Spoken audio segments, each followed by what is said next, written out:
నమస్తే. కొన్ని రోజుల నుంచి చూస్తున్నా ఈ రేవంత్ మన ప్రియతమ ముఖ్యమంత్రి కిషన్ రెడ్డి గారి మీద పడి ఏదో అంటా ఉన్నాడు.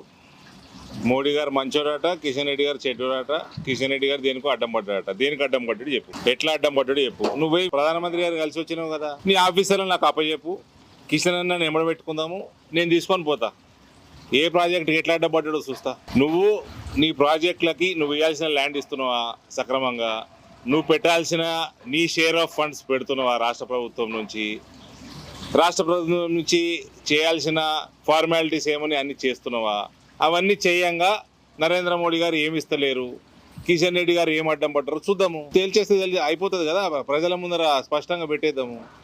ఊరికే సొలు పురాణం ఎందుకండి రేవంత్ రెడ్డి గారు.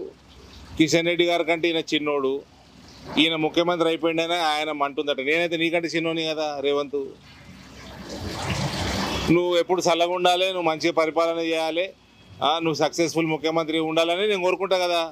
సరే అందరం పోదాం నీ టీంని పంపి కిషన్ అన్న నేను రిక్వెస్ట్ చేసుకొని నేను తీసుకొచ్చుకుంటా. పోయి మోదీ గారి దగ్గర ఈ దేశంలో ఏ రాష్ట్రానికి కూడా నరేంద్ర మోడీ ఎక్కువ చేయడు తక్కువ చేయడు, ప్రపోర్షనేట్గా అన్ని దేశమంతా ఒకటే తీరు చూస్తాడు ఆయన. రొటీన్గా అయ్యే ప్రాజెక్టులు, రీజనల్ రింగ్ రోడ్ కానీ, నువ్వు మూసీ ప్రక్షాళన అంటున్నావు కదా, నీ డిపిఆర్ వ్యవహారము నువ్వు ఏ రకంగా చేద్దాం అనుకుంటున్నావు, అవన్నీ డీటెయిల్స్ అని నీ ఆఫీసర్లు అప్పచెప్పు. తప్పులతో ఆడుకుంటుంది చూడకుంటే ముందే చెప్తున్నా. పనికి మళ్ళీ రాజకీయం చేసుడు, సొలు పురాణం రాజకీయాలు చేసుడు, ఇవన్నీ చేసుకుంటా ప్రజల్ని మభ్యపెట్టుడు తప్ప ఏమీ లేదు. నువ్వు చేసిన వాగ్దానాలు ఏమైనాయి, దానికి డబ్బులు లేవు, అవి ముందుకు పోతలేవు, ప్రజలు తిడుతున్నారు, కాంగ్రెస్కి వ్యతిరేకం తయారవుతున్నారు. తెలంగాణ మొత్తంలో మహిళలందరూ కాంగ్రెస్ వాళ్ళు వస్తే చీపులు పట్టుకొని సిద్ధంగా ఉన్నారు ఊళ్ళల్లో. పెన్షన్ ఇవ్వకపోతేవి, పెంచకపోతేవి, 2,500 ఇవ్వకపోతేవి, తులం బంగారం ఇవ్వకపోతేవి, రైతులకు ఇవ్వకపోతేవి, నిరుద్యోగులకు ఇవ్వకపోతేవి, ఎన్ఆర్ఐలకు ఇవ్వకపోతేవి. నువ్వు చేసిన వాగ్దానాలన్నీ వీగినాయి, అవేం మాట్లాడతలేవు. కానీ ఊరికే సొల్లు రాజకీయం చేస్తూ ఉన్నాడు. క్లియర్గా స్పష్టంగా చెప్తున్నా, నీకు ఎక్కడ ప్రాజెక్టులు ఆగినాయి, ఏ ప్రాజెక్టులు ఆగినాయి, నీ ఆఫీసర్లు అప్పచెప్పు. నువ్వు పోయి ప్రధానమంత్రి గారు కలిసి వచ్చి నీ ఫార్మాలిటీ చేసుకుంటావు, సంతోషం.